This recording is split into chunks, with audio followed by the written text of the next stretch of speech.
स्वागत है आप सभी का ट्रेडर्स हॉटलाइन में। मैं हूं वीरेंद्र कुमार और मेरे साथ कंचन रहेंगे इस कार्यक्रम में। अगले कुछ समय तक हम आपके प्रश्नों को इंक्लूड करेंगे इस कार्यक्रम में और आप अपने प्रश्न जो है वो इस नंबर पे व्हाट्सएप कर सकते हैं या फिर आप किसी भी सोशल मीडिया प्लेटफॉर्म पे, चाहे वो इंस्टाग्राम हो या फिर ट्विटर के जरिए आप मेरे साथ जुड़ सकते हैं, कंचन से जुड़ सकते हैं या फिर CNBC आवाज़ के ट्विटर हैंडल पर अपना सवाल पोस्ट कर सकते हैं। 7045220000।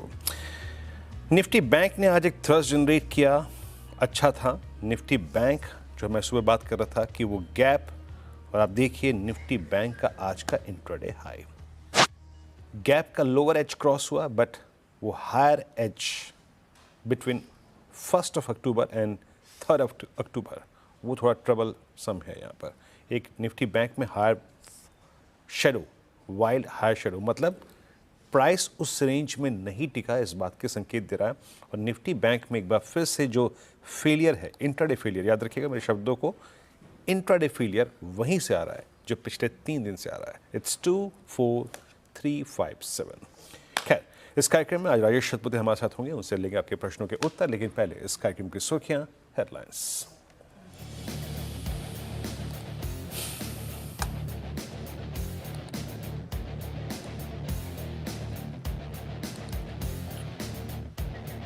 नवंबर सीरीज की मंथली एक्सपायरी के दिन बाजार में रफ्तार, निफ्टी निकला 24,300 के पार, वहीं निफ्टी बैंक करीब 52,650 के स्तर पे। निफ्टी आईटी में कमजोरी कायम, लगभग 350 अंक नीचे, लेकिन आज FMCG शेयरों में जोरदार खरीदारी। मुझे ये कॉन्फिडेंस है कि मार्केट में कोई बड़ी तरीके का कोई बड़ी दिक्कत नहीं है, एंड इसीलिए हम कभी भी कोई करेक्शन होता है तो बॉटम अप जो आइडिया है वो जाके खरीद सकते हैं, बिकॉज ब्रॉडर मार्केट कंस्ट्रक्ट मेरे हिसाब से पॉजिटिव है।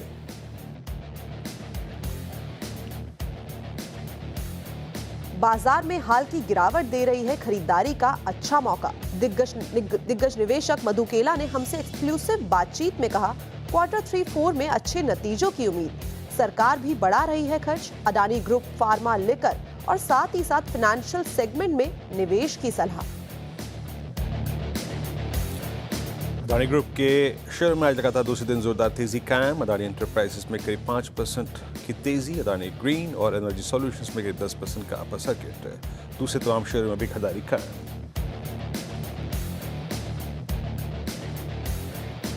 FMCG शेयर्स में तेजी कायम। निफ्टी FMCG इंडेक्स करीब 1% तेजी, 1 से 3% चढ़े ITC, HUL, UBL और कोलगेट और साथ ही साथ वरुण बेवरेजेस। डिफेंस शेयरों में लगातार 5वें दिन रफ्तार कायम। कोचिन शिपयार्ड में करीब 5% का उछाल, साथ ही BDL, GRSC और मझगांव डॉक में करीब 2 से 3% का उछाल। और गोदरेज प्रॉपर्टीज का QIP साइज बढ़ा। सूत्रों के मुताबिक 4,000 करोड़ की जगह अब 6,000 करोड़ का होगा QIP। 2,595 रुपए है इंडिकेटिव प्राइस। 8% डिस्काउंट पर QIP भाव से बावजूद शेयर मजबूती पर टिका।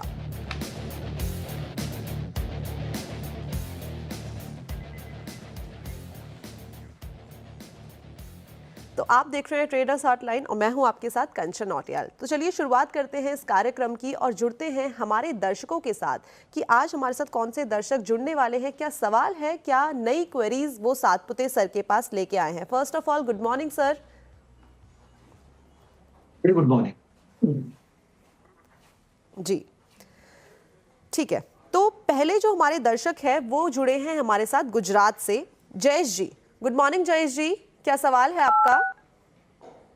मैडम मैंने हिंडाल्को है वो 100 क्वांटिटी बाय की है 650 रुपए में, तो अब उसका क्या करें? जी सर, टाइम फ्रेम क्या लेके चल रहे हैं आप? टाइम तो मैं बहुत दे सकता हूँ। अच्छा, लॉन्ग टर्म का पर्सपेक्टिव है। आज हिंडाल्को में आज एक तेजी तो देखने को मिली है, एक अच्छा मोमेंटम बना हुआ है, ग्रीन पे इस टाइम पे कारोबार कर रहा है। लेकिन अगर लास्ट महीने का इस टाइम पे हम मोमेंटम देखें तो लास्ट महीने इसमें एक दिन में 8% की गिरावट भी हमें देखने को मिली है।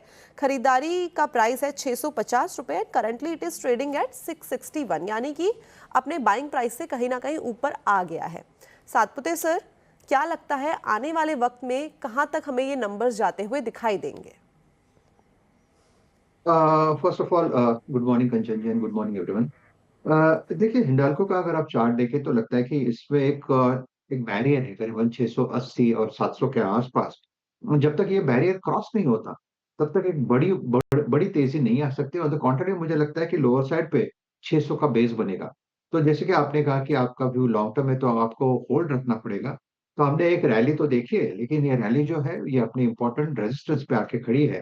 तो करंट लेवल से इमीडिएट आपको मूव नहीं मिलेगा, सो डिप मिलेगा। तो मुझे लगता है ये डिप एक अच्छी बाइंग अपॉर्चुनिटी होगी। ओवरऑल स्ट्रक्चर इसका अच्छा है। What it needs is a breakout about 680। अगर 680 के ऊपर चला जाएगा फिर आपको आपका प्राइस भी दिख जाएगा। So at current level of 659 it's a hold. Your stop loss will be little deeper, 620 का स्टॉप लॉस होगा। वेल तो ये थी राय हिंडाल्को पर, लेकिन वापस से अब मूव करते हैं बाजार की साइड, क्योंकि बाजार में एक गिरावट हमें वापस से देखने को मिली है। निफ्टी अपने डे लो पे आ गया है। सातपुते सर, क्या स्ट्रैटेजी बनाएं और कब तक हमें ये गिरावट का सिलसिला देखने को मिलेगा? देखिए आज एक्सपायरी है तो ऑब्वियसली थोड़ी वोलेटिलिटी होगी, थोड़ा चॉपीनेस होगा। ये तो हम लोगों ने एंटिसिपेट ही किया है क्योंकि हम लोग तो पिछले 3 दिनों से देख रहे हैं कि बाजार में एक रिलीफ प्ले है। तो ऑब्वियसली एक क्लस्टर एक इंपॉर्टेंट रेजिस्टेंस पे आके निफ्टी थोड़ा सा आप कह सकते हैं कि प्रॉफिट बुकिंग हो सकती है। लेवल्स क्या है देखिए, मेरे हिसाब से 24,350 एक इंपॉर्टेंट रेजिस्टेंस है। मैं स्पॉट की बात कर रहा हूँ। बट सपोर्ट कहाँ है? सपोर्ट है करीबन 24,150 से लेके 24,000। तो मोटा मोटी मुझे लगता है निफ्टी इसी रेंज में रहेगा। और इसी रेंज में रहते देर आर मेनी काउंटर्स की जहां पे अभी रैली बाकी है, जैसे कि टाटा मोटर। मुझे लगता है अभी भी आई am quite bullish on Tata motor eight current level. मुझे लगता है कि निफ्टी को अगर आप फोकस करोगे तो आपको स्टॉक्स का मूव मिस हो जाएगा। तो निफ्टी एक रेंज में रहेगा और मूव जो है वो स्टॉक्स में मिलेगा। जी, तो ये तो बात थी निफ्टी की। बैंक निफ्टी में क्या राय बनती है इस वक्त, क्योंकि बैंक निफ्टी अभी भी कहीं ना कहीं ग्रीन पे ही कारोबार कर रहा है? देखिए मुझे लगता है बैंक निफ्टी थोड़ा वन एज बेटर है। तो प्रोबेबली आज आप कह सकते हैं कि बैंकिंग में रैली आएगी। द रीजन यहाँ पे दो चीजें है। एक तो HDFC bank which is holding strong. Second state bank of India के जहाँ पे एक फ्रेश मूव शुरू हो रहा है। तो अगर आप ओवरऑल अगर आप देखें तो बैंक निफ्टी का वन नॉच लेवल अच्छा है, या आप कह सकते हैं कि वन नॉच मूड अच्छा रहेगा। तो रही बात लेवल्स की तो देखिए 52,400 करंट प्राइस है। मुझे लगता है 52,200 52,000 ये इसका आज का पीस होगा। तो इस बेस के हिसाब से देखें तो रेजिस्टेंस कहाँ है? मेरे हिसाब से 54,000 सॉरी 53,000 53,000 53,200 तक का एक मूव मिलेगा। तो मोटा मोटी आप कह सकते हैं ये जो डिप है ये एक इंपॉर्टेंट डिप होगा आज के लिए। मुझे लगता है ओवरऑल बाजार का मूड पॉजिटिव होगा। प्रोबेबली इनिशियल फर्स्ट हाफ थोड़ा वीक होगा लेकिन सेकंड हाफ में बाजार संभलेगा। वेल तो ये थी राय ओवरऑल मार्केट पे। निफ्टी के ऊपर बातचीत कर ली है और साथ ही साथ बैंक निफ्टी का इस टाइम पे किस तरीके का मोमेंटम दिखाई दे रहा है और आगे चल के क्या दिखाई दे सकता है वो जानकारी भी ले ली है। आगे बढ़ते हैं और दूसरे दर्शक के साथ जुड़ते हैं। ये भुवनेश्वर जी से हमारे साथ जुड़े हैं बिश्वा भूषण जी। गुड मॉर्निंग बिश्वा जी, क्या सवाल है आपका? हाँ, मेरा टाटा टेक्नोलॉजी पे 980 पे शेयर है। क्वांटिटी है 168 2 साल के लिए। ओके, 168 क्वांटिटी और 980 के भाव पे खरीदारी की गई है। कहीं ना कहीं इस टाइम पे लॉस तो हो रहा है करीबन 38 रुपीस पर शेयर का। लॉन्ग टर्म पर्सपेक्टिव है। सातपुते सर, कहाँ तक नंबर जाते हुए दिखाई देंगे? देखिए अगर आप ओवरऑल देखो तो टाटा टेक्नोलॉजीज ने परफॉर्म किया नहीं ओवरऑल आईटी पैक में। लेकिन काउंटर आप कह सकते हैं जो ब्रीड है जो क्वालिटी है वो इतनी बढ़िया है कि ये मुझे लगता है पोर्टफोलियो में होना चाहिए। रही बात मोमेंटम की, मोमेंटम अभी शुरू होना बाकी है लेकिन ये लेवल अच्छा है। अगर किसी को फ्रेश निवेश भी करना है तो इस लेवल पे बाय कर सकते हैं at level with stop loss below 900। Current level से मुझे लगता है एक अच्छा मूव मिलेगा जिसका टारगेट होगा करीबन 1100 से लेके 1150। तो आप कह सकते हैं करंट लेवल से ही यहाँ पे एक रैली मिलेगी। So for me it's a hold. जैसे मैंने कहा स्टॉप लॉस होगा आपका 900 के नीचे। वेल तो 900 के नीचे का स्टॉप लॉस करके मेंटेन करें टाटा टेक को। आगे बढ़ते हैं और अगला सवाल जो है वो दिल्ली से है। अगले दर्शक का नाम है राकेश खंडेलवाल जी। गुड मॉर्निंग राकेश जी, क्या सवाल है आपका?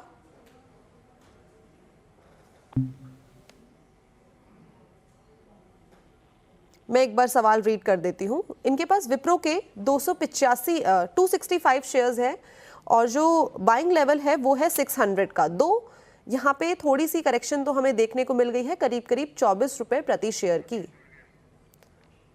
जी राकेश जी भी ऑल दो हमारे साथ जुड़ गए हैं। राकेश जी, आपको मेरी आवाज आ रही है? हाँ जी मैम, हाँ जी। जी आपका सवाल सर। 265 शेयर है मैम, 600 से विप्रो के मेरे पास 2 साल से होल्ड कर रहे हैं। ओके, और आगे कितना टाइम फ्रेम लेके चल रहे हैं? मैम 2 साल से। ओके, 2 साल का और नजरिया है आगे चल के। Wipro 265, Satpute sir over to you. इस टाइम पे 24 रुपए के लॉस में है प्रति शेयर। देखिए विप्रो का अगर आप स्ट्रक्चर देखिए, विप्रो ऐसा काउंटर है कि जहां पे आपको एंट्री करनी है ना, तो आपको ब्रेकआउट पे नहीं करनी है। आपको विप्रो तब बाय करना है जो भी अपने 10 और 20 डेमी क्लस्टर को छूता है। और ये क्लस्टर करंट लेवल से अगर आप देखें तो 575 से लेकर 565 का होता है।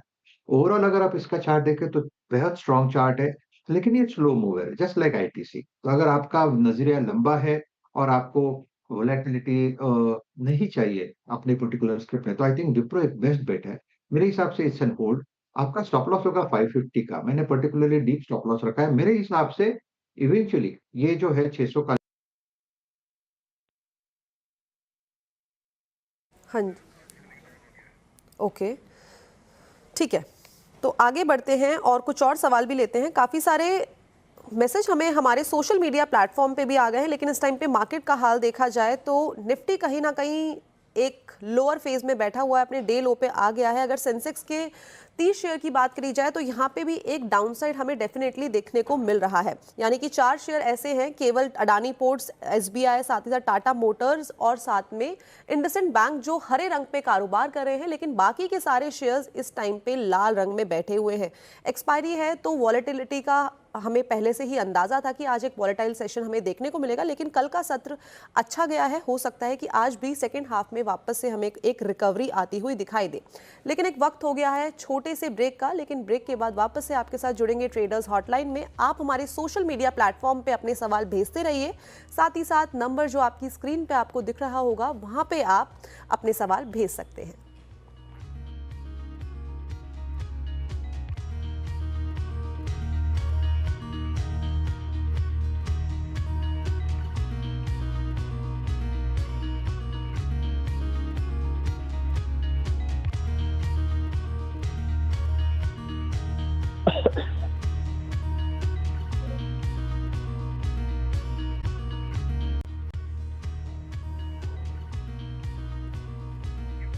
एक बार फिर से स्वागत है आप सभी का ट्रेडर्स हॉटलाइन में। लेकिन बाजार का जो सेंटिमेंट है वो अच्छा नजर नहीं आ रहा है। बाजार निफ्टी की बात करी जाए स्पेसिफिकली तो 200 अंकों की यहाँ पे हमें कमजोरी देखने को मिल रही है। Satpute sir, again over to you, क्या करें इस टाइम पे? ये कमजोरी कहां तक जा सकती है?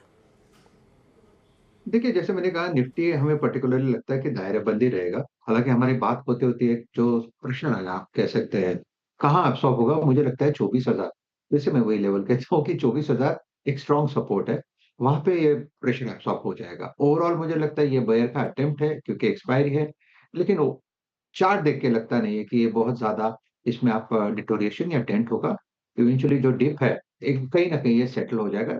प्रोबेबली आप कह सकते हैं कि 12 बजे तक ये वोलेटिलिटी रहेगी। 12 बजे के बाद थोड़ा चॉपीनेस कम हो जाएगा और रिकवरी आनी चाहिए। That is what I am expecting from the market, that is what I am expecting from the chart. Well, तो 12 बजे का इंतजार देखते हैं, उसके बाद मार्केट के अंदर हमें किस तरीके का एक्शन देखने को मिलता है। अगले जो दर्शक हैं वो बैंगलोर से हमारे साथ जुड़े हैं, गौरीश जी। गुड मॉर्निंग गौरीश जी, क्या सवाल है आपका? Good morning madam. मेरा 2 क्वेश्चन है मैडम। मैंने एक है मेरा हाँ जी। बीएल का 575 शेयर है, 327 रुपीज है। तो ये मैं कब तक होल्ड करूं और क्या टारगेट मिलेगा मैडम? और सेकेंडली मेरा एक आईडीएफसी है, आईडीएफसी फर्स्ट बैंक, तो मेरे पास 200 शेयर है 49 रुपीज के एवरेज से। तो इसको मैं लॉन्ग टर्म के लिए मैंने रखा था, ये मैं अभी शिफ्ट करूं या यही कंटिन्यू करूं, वो भी एक राइट है। वेल, 2 सवाल आए हैं गौरीश जी की तरफ से। पहले बीएल के ऊपर बातचीत कर लेते हैं। दो आज तो हमें 0.5% की कमजोरी देखने को मिल रही है इसके अंदर, लेकिन पिछले एक हफ्ते में एक अच्छा खासा मोमेंटम भारत इलेक्ट्रॉनिक्स ने दिखाया है। करीब करीब 10% की तेजी यहाँ पे देखने को मिली है। Satpute sir, over to you, कैसा लग रहा है और क्या हमें नंबर्स देखने को मिल सकते हैं? अगर अभी की बात करी जाए तो 20 रुपए प्रति शेयर का कहीं ना कहीं घाटा तो है, लेकिन क्या ये कवर होता हुआ दिखाई दे रहा है? आई थिंक कवर होना चाहिए, क्योंकि अगर आप इसका डेली चार्ट देखें तो आपने बिल्कुल सही कहा, 10% का एक मूव मिला है। और ये मूव कहाँ से शुरू हुआ है? अगर लेवल की बात करें तो 270 से लेके ये 308 तक आया है। जो लेवल है और जो ब्रेकआउट है वो है करीबन 300 का, जहाँ पे कॉल राइटर खड़े थे। और अगर आज की बात करें तो मुझे लगता है 300 का बेस बनेगा और इवेंचुअली इसमें एक मोमेंटम मिलेगा। तो पोजिशनली मैं दो टारगेट दूंगा। एक पहला टारगेट रहेगा 325 328 का। अगर वो लेवल सरपास होता है तो फिर 340 तक की मूव मिलेगी। तो कहीं ना कहीं लगता है जो डिफेंस स्टॉक्स में जो मोमेंटम है, तो मुझे लगता है आज का एक पॉज होगा, लेकिन पॉज के बाद फिर से ये स्ट्रेंथ, फिर से ये मोमेंटम रिज्यूम करेगा। तो I am bullish on BL, भेल, लार्सन एंड इवन आप कह सकते हैं एचएएल। तो डिफेंस स्टॉक्स मुझे अच्छे लगते हैं। जी, तो ये थी राय बीएल पे। और सातपुते सर, अगर आईडीएफसी का चार्ट देखें, आज तो इसमें एक मोमेंटम बना हुआ है, लेकिन पिछले अगर लॉन्ग टर्म का चार्ट देखा जाए तो मोमेंटम अच्छा नहीं है। लगातार एक गिरावट एविडेंटली चार्ट पे दिखाई दे रही है। इनका जो बाइंग प्राइस है वो है 49 और इस टाइम पे जो करंट मार्केट प्राइस है वो है 64। क्या यहाँ से मुनाफा वसूली करके किसी और स्टॉक में पैसा लगाया जाए या यहीं पे होल्ड किया जाए? I think he should exit. I am not quite bullish on IDFC. मुझे लगता है इन पर्टिकुलरली ये जो, अगर आप इसका चार्ट देखें तो उतना प्रॉमिसिंग नहीं है। अगर आप थोड़ा सा लॉन्ग टर्म की भी बात करें कि अगर कोई ये कहे कि मैं अगर इसको 6 महीने से 1 साल देना चाहूंगा, तो भी मुझे नहीं लगता ये 74 और 75 के ऊपर जाएगा। ऑन द कॉन्ट्री, अगर अगर आप ये देखें, फेडरल बैंक देखें, सिटी यूनियन बैंक देखें, स्टेट बैंक देखें, बैंक ऑफ बड़ौदा देखें, तो कहीं ना कहीं लगता है कि instead of IDFC Bank there are other bank which are doing well. तो आप शिफ्ट हो जाइए और इसमें से कोई भी बैंक आप चूज करें। मुझे लगता है उसमें आपको एक सेफ्टी मिलेगी और एक ग्रोथ भी मिलेगी। वेल, तो ये थी राय आईडीएफसी फर्स्ट बैंक पर।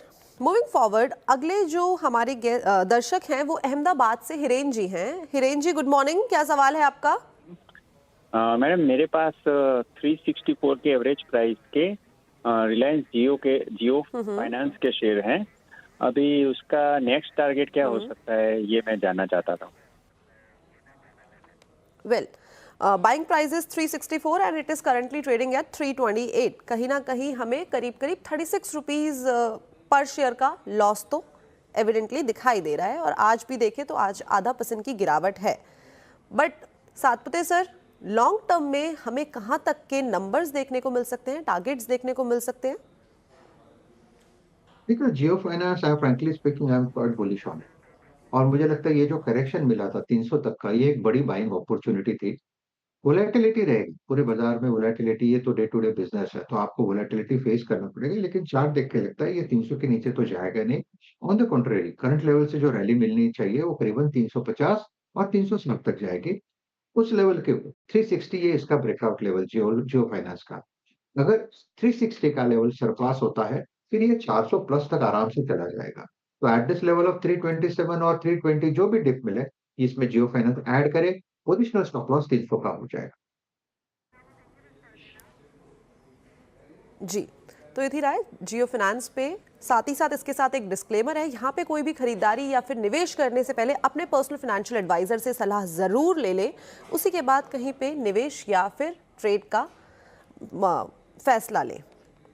ठीक है, आगे बढ़ते हैं और अगले जो कॉलर हैं वो हैं, अगले जो दर्शक हमारे साथ जुड़े हैं वो एमपी से जुड़े हैं, Vivek ji. Vivek ji, good morning. Good morning ma'am. Ma'am, मेरा जी, आपका सवाल? मेरा सवाल ये था कि मैंने BHEL के 70 शेयर है मेरे पास। ये 80 करीब में है, 280 की। तो मैम इसमें क्या करें, मतलब इसमें एवरेज कर लें कि नहीं कर लें? जी, ठीक है। BHEL भारत हेवी इलेक्ट्रिकल के 100 शेयर हैं, 280 के भाव पे खरीदे गए हैं और 251 is the current market price. दो डिफेंस सेक्टर में हमें एक अच्छी खासा मोमेंटम तो देखने को मिल रहा है और काफ़ी सारी रिपोर्ट्स ये भी सजेस्ट कर रही है कि आगे चल के ये जो रैली है हमें कॉन्टिन्यूसली देखने को मिल सकती है। सातपुते सर, आपका क्या टेक है इसमें? क्या टारगेट्स हमें देखने को मिल सकते हैं? और एंटायरली अगर वैसे भी डिफेंस सेक्टर की बात करी जाए तो आपका क्या टेक है? देखिए, मुझे लगता है डिफेंस सेक्टर, अगर आपको याद है कंचन जी, हमने हमेशा डिफेंस सेक्टर पे यही कहा, यही एडवाइस दिया क्लाइंट को कि डिफेंस सेक्टर एक ओवरसोल्ड सेक्टर है। जितनी पिटाई होनी थी, जितना करेक्शन होना था, वो थोड़ा सा फैक्टर्ड इन था, प्राइस्ड इन था। चार्ट भी ओवरसोल्ड थे। तो करंट लेवल से अगर बीएचएल की इन पर्टिकुलर बात करें तो मुझे लगता है 270 280 तक का एक मूव मिलेगा। अगर 270 280 का क्लस्टर पार करे में सक्षम हो, इन दैट केस ये 320 से 330 तक जाएगा। रही बात एवरेजिंग के, तो आपको एवरेज कहाँ करना है? देखिए, करंट प्राइस इज एट 251, 230 मेरे हिसाब से अगर ये डिप मिलता है किसी कारणवश, तो आपको वहां पे एवरेजिंग करनी है। आपका स्टॉप लॉस 210 का होगा। जी, तो ये थी राय बीएचईएल के ऊपर। आगे बढ़ते हैं और अगले जो हमारे व्यूअर हैं अल्मोड़ा से जुड़े हैं, हिमांशु भट्ट जी। गुड मॉर्निंग हिमांशु जी, क्या सवाल है आपका और मौसम कैसा है अल्मोड़ा का? अच्छा है मौसम, अच्छा है मैम मौसम। जी, आपका सवाल? मैम एक्चुअली मैंने ना पीके लिया था 450 पे, तो अभी हमें क्या करना चाहिए? होल्ड करना चाहिए या फिर उसको क्विट होना चाहिए? जी, टाइम फ्रेम क्या लेके चल रहे हैं आप? टाइम फ्रेम 1 साल। 1 साल के नजरिए के लिए स्विगी है इनके पास 100 quantity and buying prices 452 and it is currently trading at 484। दो आज इसमें करीब 3% की गिरावट ऑलरेडी आ गई है, लेकिन बहुत सारी रिपोर्ट्स ये भी सजेस्ट कर रही है कि इस टाइम पे ये जो स्टॉक है अट्रैक्टिव लग रहा है। For a long term perspective हो सकता है कि अच्छे टारगेट्स हमें देखने को मिले। Satpute sir, over to you, क्या करना चाहिए और क्या हमें टारगेट्स देखने को मिल सकते हैं?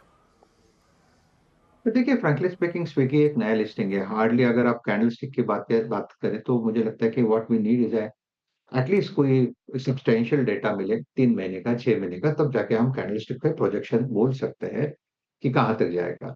तो हालांकि इसमें कोई चार्ट में कोई आप कह सकते कि कैंडलस्टिक्स नहीं है, हार्डली 10 डेज का कैंडलस्टिक्स है, तो मैं कमेंट नहीं कर पाऊंगा। सिर्फ इतना ही कहूंगा, जो चार्ट फिलहाल दिख रहा है उस हिसाब से चार्ट इवेंचुअली बिल्ड होगा, लेकिन फॉर द टाइम बिंग 450 इसका इंपॉर्टेंट लेवल है। 450 जब तक स्विगी मेंटेन करेगा, तब तक पूरे चांसेस है कि ये नया हाई बनाता जाएगा। तो आपने लिया है तो आप इसमें बने रहिए। वेल, तो ये थी राय स्विगी के ऊपर। अब डायरेक्टली चलते हैं सोशल मीडिया प्लेटफॉर्म्स पे और देखते हैं कि कौन से दर्शक हैं जिनका अब सवाल लिया जाए। ये सवाल है राहुल चौबे जी का, ये मुंबई से हमारे साथ जुड़े हैं। इनके पास ACI के 15 शेयर्स हैं और जो खरीदारी की गई है वो है, इनका एवरेजिंग प्राइस है 617 and the current market price है 693। सातपुते सर, यहाँ पे प्रॉफिट बुकिंग कर ली जाए या लॉन्ग टर्म के नजरिए से वेट किया जाए? ACI means Archean chemical, right? Okay, देखिए, अगर आप इसका चार्ट देखें तो इट्स अ फ्लैट, या अर्केन केमिकल। देखिए, इसका अगर आप चार्ट देखें तो चार्ट तो अच्छा है। लेवल्स की बात करें तो मुझे लगता है 680 इसका एक इंपॉर्टेंट सपोर्ट बेस होगा। करंट प्राइस 694 है, तो जो भी 10-15 रुपए का डिप भी मिले तो उसमें घबराइए नहीं, बने रहे।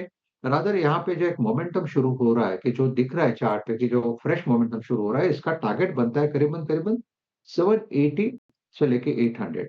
तो करंट लेवल से एक अच्छा खासा मूव मिलेगा। तो 680 के सपोर्ट को ध्यान में रखते हुए एक स्टॉप लॉस सजेस्ट करूंगा, वो रहेगा 660 का। 660 के स्टॉप लॉस के साथ बने रहे। एक बार 720 का लेवल पास हो जाता है, फिर आप स्टॉप लॉस को 700 पे लेके आइए और उसके बाद इस रैली को राइड करें। ओवरऑल काउंटर अच्छा दिखता है चार्ट पे, इट्स अ होल्ड।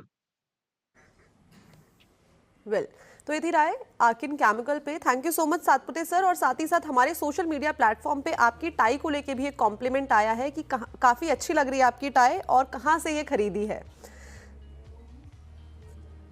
ये मार्क्स एंड स्पेंसर वाली है। Okay, thank you so much sir, thank you for joining us today. धन्यवाद।